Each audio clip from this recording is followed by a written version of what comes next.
শুভ সকাল বন্ধুরা, পূজা লাইফস্টাইলে আবার একটা নতুন ভিডিও নিয়ে সবাইকে জয়গুরু জানিয়ে চলে এলাম সকাল সকাল একটা ডিমের অমলেটের সাথে। ডিমের অমলেট খেতে কে কে ভালোবাসো কমেন্ট বক্সে জানাতে কিন্তু একদম বলো না। আজকের দিনটা হচ্ছে বৃহস্পতিবার, সকাল সকাল মনার রয়েছে পড়া, সেই জন্য মনাকে রেডি করে দিলাম আর তার সাথে মনাকে একটু আদরও করে দিলাম। বলো সবাইকে বলতে হয়, বলো নাই এ মা, মানে এখন ঘুমাতে যাবে, জয়গুরু বলে দাও। এখন রান্নার দিকে যাবো। গণেশ মশাই উঠেছেন ঘুম থেকে, সকালবেলা একবার উঠেছে, উঠে বাথরুমে গেছে আর বলছে কটা বাজে গো মনে কটা দিয়ে পড়াবো, মানে ভাবছে কি তখন উঠলে যদি চিল্লাই আমি যে আর ঘুমাবা না উঠে পড়ো, সে বাচ্চাদের মতন অবস্থা। যাই হোক চলো, ওদিকে রান্না বসিয়েছি, এদিকে জামা কাপড়টা কাচতে যাবো। সকাল সকাল ওদেরকে দিয়ে দিলাম জল আর আমি নিজেও খেয়ে নিয়েছি জল। এটা গণেশের জন্য দিলাম, এখনও যেহেতু একটু বেশি করে জল খাওয়া উচিত, সেই জন্য সকালবেলায় সাদা গ্লাসের মনাও জল খেয়ে নিল। আর তারপর দেখো আমি আবার রান্নার দিকে চলে এলাম। আজকে রান্না করব পাট পাতা দিয়ে ডাল আর ডিমের অমলেট পাশে থাকবে, আর অল্প কয়েকটা চিংড়ি মাছ রয়েছে, সেই চিংড়ি মাছটাকে একটু মালাইকারি করব। এই রান্নাটা মানে এই খাবারগুলো খাবে হচ্ছে আজকে গণেশ আর মনা, আমি খাবো না। তার কারণ হচ্ছে আজকে সিসি বড় মার, মানে আমরা যে অনুকূল ঠাকুরের দীক্ষিত যারা তারা সবাই জানো, আজকে হচ্ছে বড় মার তিরোধান দিবস। তো বড় মা তিরোধান দিবস উপলক্ষে আজকে মোটামুটি বলতে পারো আমার মার বাড়ি নিরামিষ খাবে সবাই, মামা বাড়িতেও খাবে। তো সবারটা শুনে মামা আমাকে সবারটা শুনে তো বটেই, তাছাড়াও মামা মা সবাই আর কি বলেছে যে আজকের দিনটা যদি নিরামিষ খাওয়া যায় তাহলে একটু ভালো হয়। তবে ওই যে গণেশ আর মনা দুজনেই নিরামিষ খেতে পারে না, কাল যেহেতু শুক্রবার আবার শনিবার, পরপর 3 দিন নিরামিষ হয়ে যাবে, তো বাড়িতে অশান্তি পাখি শুধু শুধু তো লাভ নেই বলো। আর ফ্রিজে মাছও ছিল, মাছগুলো এতদিন ধরে থাকলে নষ্ট হয়ে যাবে। তো সমস্ত কিছু মাথায় রেখে আজকে দিনটা আমি নিরামিষ খাবো আর ওরা খাবে আমিষ। তো ঘরের বউরা মানলেই হয়, আর সবাইকে যে সবসময় মানতে হবে মানবেই এমন কিন্তু কোনো কথা নেই। যাই হোক আমি সেই কারণে নিরামিষ খাবো। তা আমার রান্নাটা আমি ভাবছি মনাকে নিয়ে এসে তারপর করব। আর একার জন্য কী বা করবো, একটু সেদ্ধ ভাত বসিয়ে নেব। রান্নাবান্না সমস্ত শেষ করে স্নান করে আমি একদম রেডি হয়ে নিয়েছি, আর ওদিকে গ্যাস টেবিল মুছে পরিষ্কার করে তারপরে চা বিস্কুটটা আমি নিলাম। যেহেতু নিরামিষ খাবো তো নিষ্ঠা করেই খাওয়াটা উচিত। মন থেকে যখন মানে ভেবে নিয়েছি যে নিষ্ঠা করেই খাবো, যখন খাবো তখন নিষ্ঠা করেই খাবো, আর যখন মন চায় না তখন খাবো না, কিন্তু খেলে নিষ্ঠা করেই খাবো, এরকম চিন্তাভাবনাই কিন্তু আমার মনে। গ্যাস টেবিল ভালো করে মুছে পরিষ্কার করে এই যে চা খেলাম। এবার গণেশকে খাওয়ার দেবো, তারপর গুছিয়ে দেবো টিফিনটা আর কি, তারপর রেডি হয়ে দুজনেই বেরোবো। বেরানোর জন্য মোটামুটি পুরোপুরি রেডি হয়ে গেছি, আর গণেশের ব্যাগ টিফিন সব গুছিয়ে দিয়ে দিয়েছি। এবার ওড়নাটা নেবো আর বেরোবো। আর ভালো লাগছে না, কি রোদ গরম, আর এত দৌড়ে দৌড়ে কাজ করে মনে হাঁপিয়ে যাচ্ছি। এই ঘরের বিছানা, এই যে বালিশ, এটা থাক এরকমই, আর পাচ্ছি না এখন গোছাতে, এসে গোছাবো।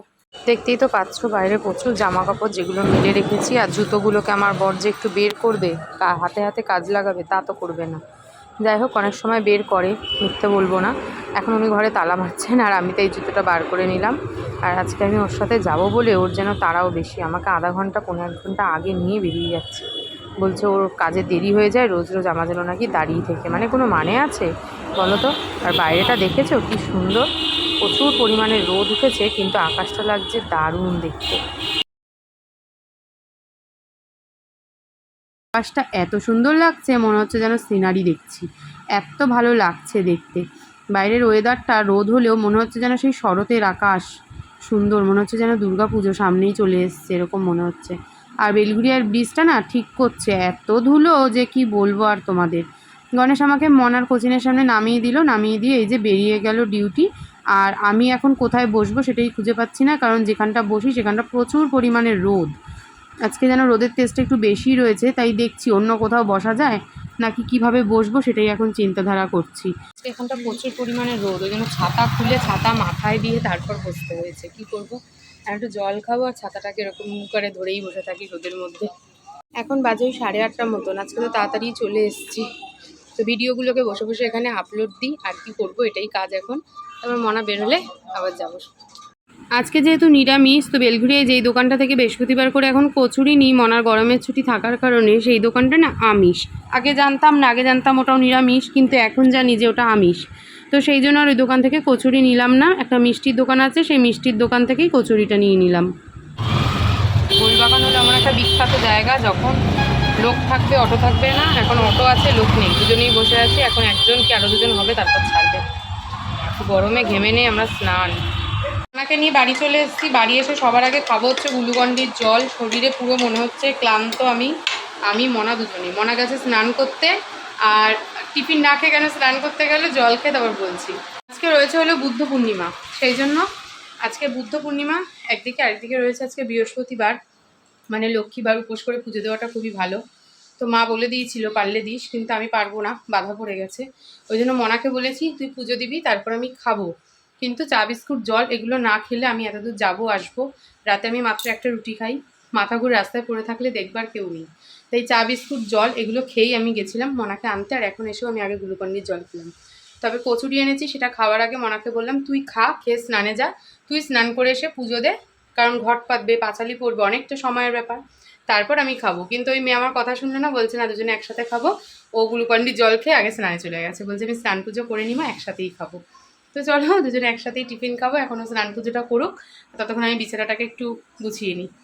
ওদিকে তো মনা বসেছে পুজো দিতে, দেখতেই পাচ্ছ বৃহস্পতিবারের পুজো, ঘট পেতে পাঁচালি পরে সুন্দর করে পুজোটা দেবে, তারপরে কিন্তু টিফিন খাবো, আর ও কিন্তু টিফিন খাবে তারপরে। আর এই যে বিছানাটাকে আজকে আর কিন্তু বালিশগুলোকে ওই ঘরে নেওয়া হয়নি, কারণ এখন একটা ঘুম দেবো ভাবছি।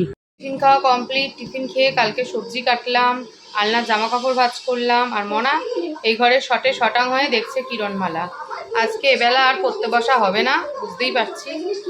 আর আমার ভালোও লাগছে না। এখন লিচু নিয়ে বসেছি, লিচু কটা ছাড়াবো, ছাড়িয়ে মনা আর আমি খাবো। আর 11টা প্রায় বাজে, 2-1 মিনিট বাকি হয়তো। কলে জল আসবে, কলে জল আসলে আমার কিছু কাজ আছে, জল ভরবো, তারপর মনা ঠাকুর বাসন ধোবে, ব্যাস, তারপর একটু শোবো। আর দুপুরে আমি যেহেতু গোবিন্দভোগ চাল সব সবজি দিয়ে একটা সেদ্ধ ভাত খাবো, সেটা প্রেশার কুকারে একদম রেডি করে রেখেছি। ওটাকে ওই 12টার সময় উঠবো, উঠে ওটাকে বসিয়ে দেবো, ব্যাস। তাহলে মোটামুটি কাজ এখন এগুলো বাকি রয়েছে। দুপুরবেলা বানিয়ে নিয়েছি আমার জন্য গরম গরম গোবিন্দভোগ চাল দিয়ে সেদ্ধ ভাত, সমস্ত কিছু সেদ্ধ দিয়েছিলাম এতে। কুমড়ো, আলু, পটল, পেঁপে, বেগুন, টমেটো, কাঁচা লঙ্কা, একটু ঘি নিলাম, আর সাথে পাটপাতার বড়া। দুপুরের খাওয়া দাওয়াটা তো আজকে জমে গেছিলো, সে আর কি বলবো তোমাদের, এত ভালো খাই গোবিন্দভোগ চালের এই ভাতটা। আর হ্যাঁ, সাথে একটু মুগ ডালও দিয়েছিলাম, দারুণ খেয়েছি। তারপরে দেখো একটু দুধ চা বানিয়ে নিলাম, এখন তো সন্ধে হয়ে গেছে, আমাকে টিউশনিতে বসতে হবে। তো চা বসিয়ে চা খেয়ে নেবো, আমি একাই খাবো এখন, মনা বললো মনা পরে খাবে। প্রচণ্ড মাথা যন্ত্রণা করছে, প্রচণ্ড। এই জায়গাগুলো পুরো দপ দপ দপ দপ করছে, এরকম হচ্ছে।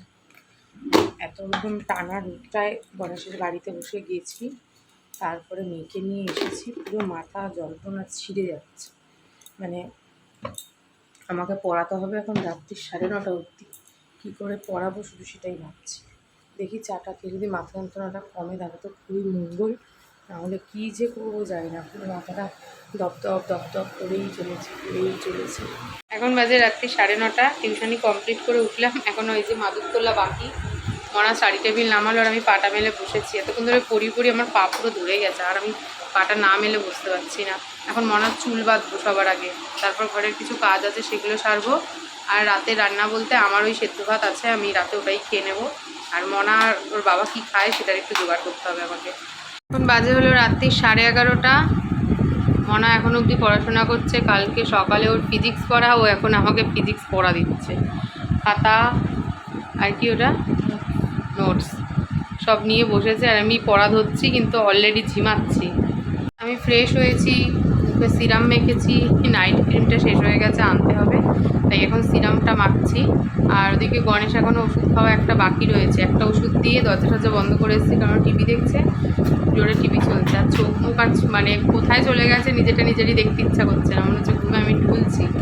তো চলো ভিডিওটা আজকে এখানেই শেষ করলাম। ভিডিওটা ভালো লাগলে প্রথম থেকে শেষ অবধি দেখো, লাইক কমেন্ট শেয়ার করো, আর ভিডিওটা ছাড়ার আগে চ্যানেলটা অবশ্যই সাবস্ক্রাইব করে দিয়ে যেও। আজকের মতন টাটা, দেখা হচ্ছে একটা নতুন ভিডিওয়ে, এখনও পড়াধরা বাকি।